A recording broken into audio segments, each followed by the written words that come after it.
Do you feel like that you don't know what you should train or what you should improve? Well, I know what you should improve. So today I made a list for intermediate paddle players from not so important to super important in what you need to improve to get your next paddle level in.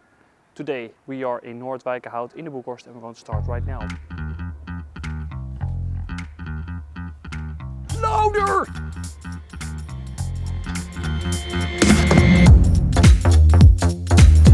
Oké. Ah, lekker boelie! And we have sales on justpaddle.com. I like it. You like it? Good match. 10. Choose a natural overhead shot. So for me this is one of the most important things. No, it's not. It's the least important. It's number 10. So what I would recommend is to find an overhead shot, bandeja or vibra, that is more natural to you and start training that. So some people are really struggling with the bandeja or the vibra because their coach, or yourself or whatever, you try to get the perfect technique in, so you really try to play the bandeja. The vibra might be way more natural for you to learn. So if you're coming from tennis and your slice serve is super good, you just, with a few changes, you can play a very nice vibra. So it's important that you find your vibra or your bandeja. So if the bandeja is more natural for you, try the bandeja. These are a few exercises that will help you to find out if your bandeja is better or your vibra. I was not sure if I want to give this exercise away for free, but because you're all so nice, I'll give one of my best exercises away for free. If you want to train a bandeja vibra, this is the one. This is the best exercise that you can do. So if you want to try bandeja, do it like this. So the top of your racket is against the glass. So it's not like this, but it's in this way. The top of the racket is against the glass. My elbow is in the same height as my eyes. Hello elbow, hi, hey. I was hanging. Then you throw the ball up. Then you play slow over the other side of the net. You have to do this because if you want a good vibra bandeja, your racket should not move before you hit. So try this. If this feels natural, stick with the bandeja. Vibra is top of the racket is against my head and is a little bit closed, like I close the vision to you. I can still see you through the holes, but from here, elbow here, and then play the ball over the net. And then do these two things a couple of times, and after that you can find out which is the easiest for you to do.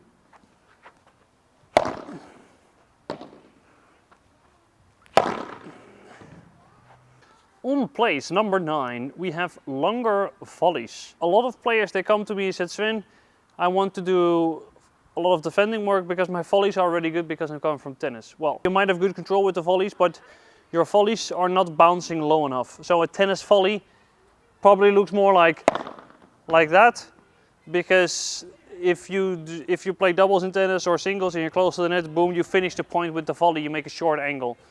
So if I play a typical tennis volley, it would be similar to that, which is okay, it's fine. You probably win a lot of points if your opponents don't know how to use the glass. But once they know how to use the glass, you have to change your volley into a longer volley. So instead of hitting the ball a lot in front, you have to do this exercise. So what you have to do, you put the ball under your right armpit, you prepare, you hit, and then the ball should fall from your armpit. In this way you can really understand what the technique looks like if you have a longer volley. So the longer your volley, the longer you follow through, the ball will remain low, you can play with slice and it will accelerate after the bounce, and you will win a lot of points at the net.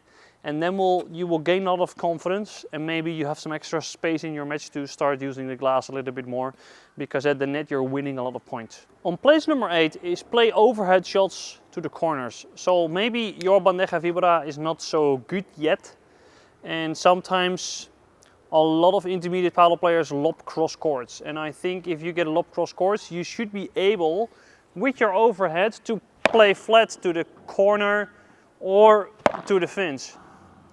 And most players would invest in that in this moment, like, hey Sven, I want to smash faster to win more points. Yeah, no.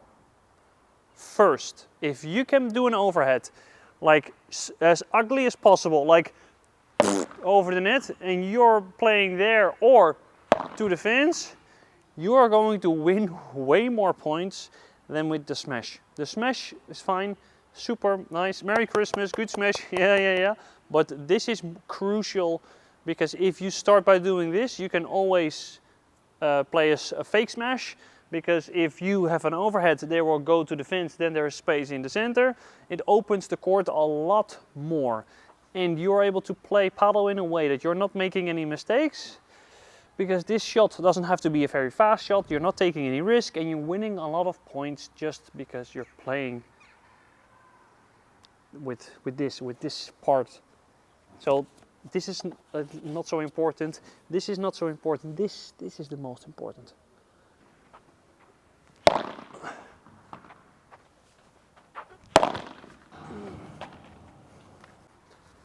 Number 7 is corner defense. If you want to be a good paddle player, you need to be very comfortable in the corners with the back wall and everything. Because if you can dictate the speed of the game, which the defense is the best part of the game, where you can decide what speed the rally is going to be played. If you're always going to play the ball without the glass, the rally will be very high intensity and then you probably lose the point, because it's easier to maintain high speed at the net than at the back of the court. So start by playing 1 against 1. So this is sometimes way more valuable than a paddle lesson. Just practice 1 against 1. And what you could do is that I play the volley, or we're both at the back of the court, and the ball has to bounce twice. I'm going to show you a version where Sasha has to let the ball bounce twice. So ground, glass, ground, and then she plays. This exercise will help you to gain some confidence in the back of the court, and also to help you understand that the trajectory of the ball is more important. It's more important where the ball is ending than how the ball is actually going. Because if you need to step away from the glass, some people follow the ball with their bodies and they end up being late. It's better to know where the ball is ending, so you go where the ball ends and not to follow the ball all the time. So I volley, and to make it more complicated, I can also play the overhead shot like a bandeja, vibora, and the ball has to bounce twice. If you're getting great at this, you can do with 1 bounce, you can do from the back of the court, but you can also do 1 bounce when I'm at the net and Sasha at the back of the court. 1, 2, 1, 2, 1, 2, 1, 2, 1, 2, 1, 2, 1, 2, oh, 1, 2, oh. So it's super easy to do this, and this drill works so well to help you understand the defense. Tips that I would give you is stay behind the ball and move slowly, keep walking. If you're running, if you're rushing, you're moving too late or too early. Number 6 is improve your return. It is quite important that you are able to return from the glass and the ball from the center of the court. So we have to work on to make a smaller swing and to get the timing right. You're probably able to play a good return, normal return, or from the glass, but I have a very good drill that you can use in order to improve the return. So I'm going to play on a lot of balls quite quickly after each other, so Sasha does not have any time to make a big swing because the second ball is coming. This is what we call the machine gun drill. If you do the machine gun drill, you can make volleys shorter, a lot of movements you can make shorter because you create something that you don't have time to make a big swing. So eventually, if you want to make somebody swing smaller, you can do a drill that they have to do it smaller instead of saying, hey, prepare smaller. That works just way, way, way better.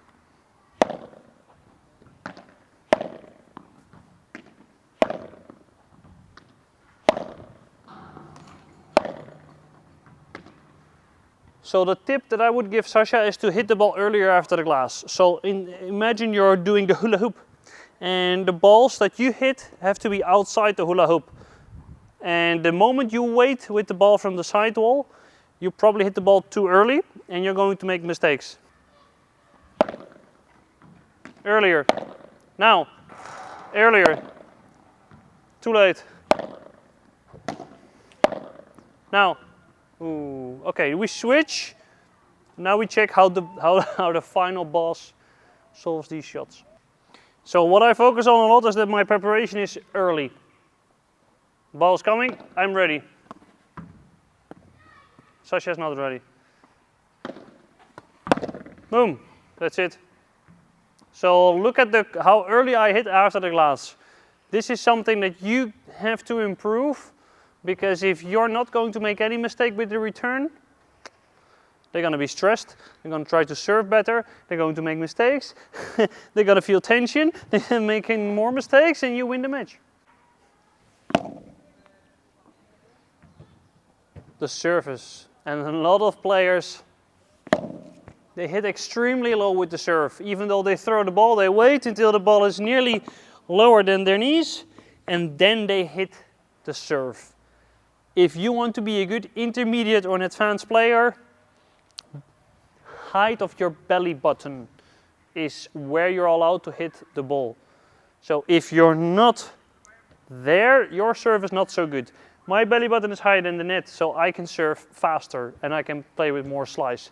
If I have a slice serve but I hit lower than my knees, I need to slice the ball up and my serve is absolutely garbage. The serve is, if you serve well and you have a good serve, you're going to win your service games. You're going to win your service games very, very easily. So keep working on that serve. When I was training with Herman Schaefer in Spain, every single private lesson we practiced serve.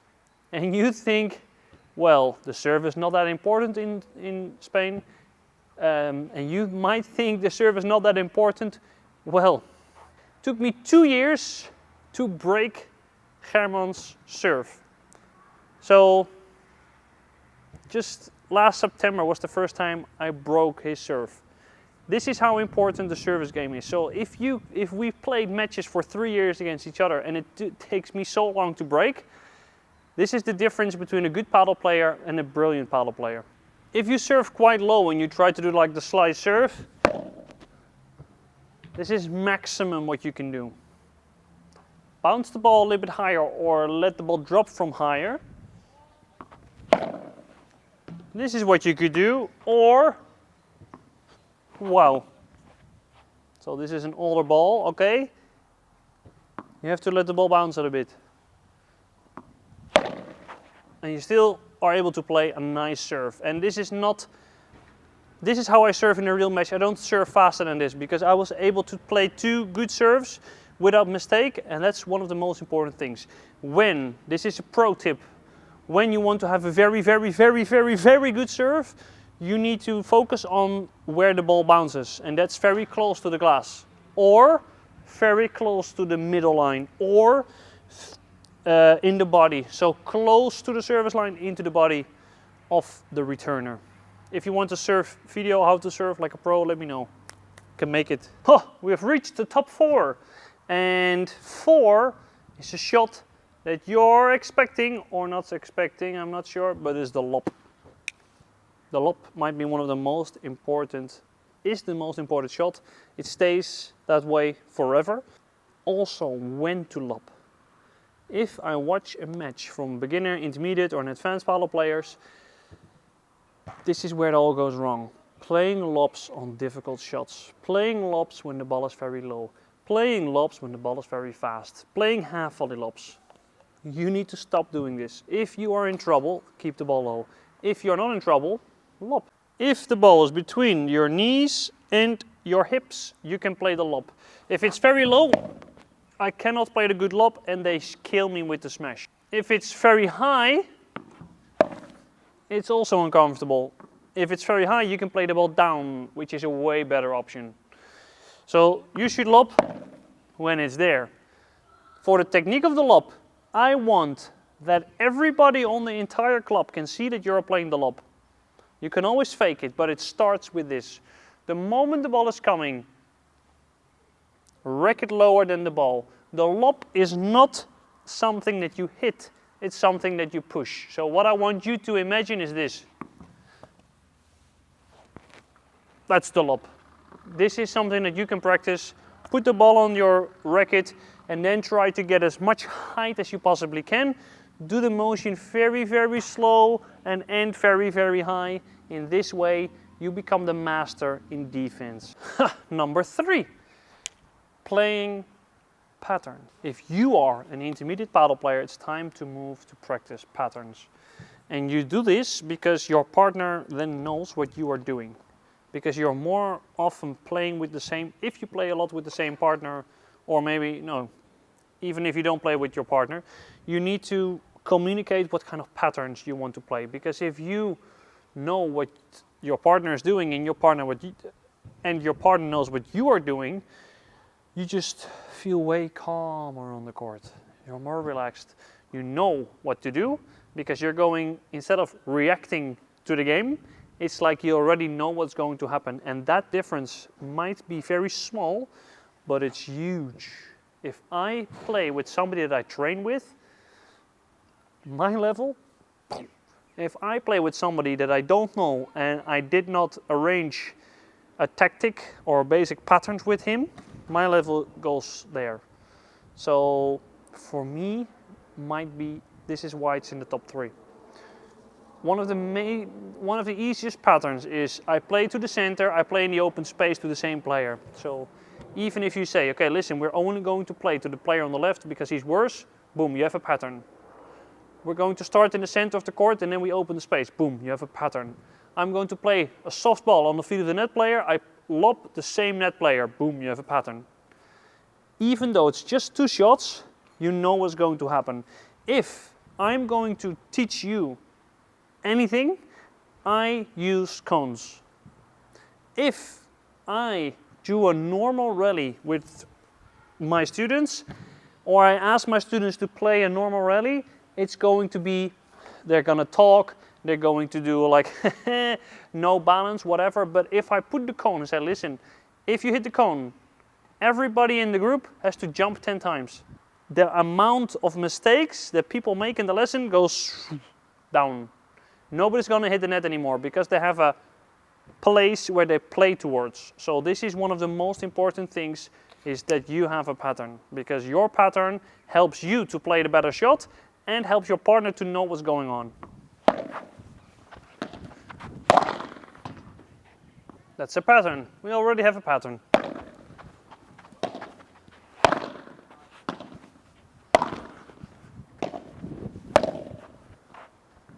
So this could be a pattern just playing left and right to the same player. It just helps because you know where you have to position yourself and you know what's going on. So what's the second most important thing to work on if you're an intermediate paddle player? This is for every level, but it's the decision mindset. So the decision mindset is something that you have to be aware every single time in where you play the ball. A lot of players, they say, well, I'm very happy that I got the ball back. I don't want to hear this. This is the worst of the worst. Even though it's difficult, even though it's easy, you need to know where you play the shot. Even though you might not have a basic pattern, you need to know where to play the ball. Always.